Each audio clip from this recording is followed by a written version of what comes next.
And tonight with the latest developments on the shakeup with the PawSox. It's official. The team is moving to Worcester, Massachusetts.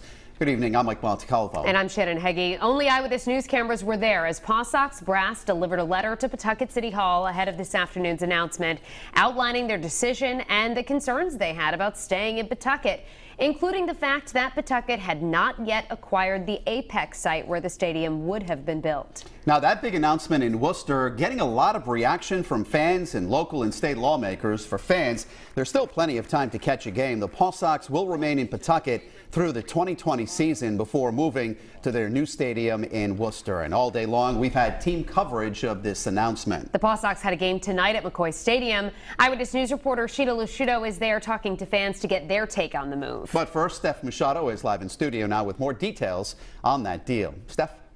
It's been 3.5 years of debate over whether the Pawtucket Red Sox should build a new stadium here in Rhode Island or go elsewhere. Today, the AAA ball club finally decided they'd prefer to be the Worcester Red Sox.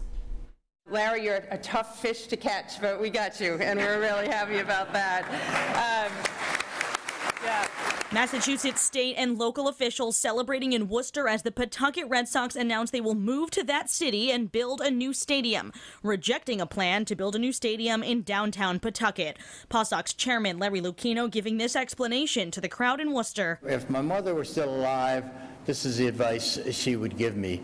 Larry, why don't you take your team where it's wanted, where they really very much support you and want to have this ballpark done. Go where you're wanted, not where there's controversy and disagreement and opposition. Perhaps the Pawtucket Stadium's biggest champion, Mayor Donald Grebian, saying the PawSox do not make Pawtucket. He said, quote, "I know many of my neighbors in Pawtucket and throughout Rhode Island are struggling today with the sudden news of this treasured piece of the fabric of our community being ripped out of its rightful home." It didn't have to be this way. Governor Gina Raimondo lamenting the move. She signed a bill into law in June that laid out a financing structure for a new stadium, but she preferred an earlier deal struck last year. That version passed the Senate in January. The deal that I had proposed and that the Senate passed, I believe it paid for itself. I think the team would have accepted it. I think we could have moved swiftly. But the House, led by Speaker Nicholas Mattiello, never took that version up. Would you have accepted the plan that was passed by the Senate in January? Well, I'm not going to go back and answer hypotheticals, but thank you. It's the House plan that ultimately became law in June, now rejected by the PawSox. Pawtucket State Senator Donna Nesselbush very clear on who she blames. I blame one man, and I am sorry to say and go on record as saying that I blame Nick Mattiello for the loss of the Pawtucket Red Sox.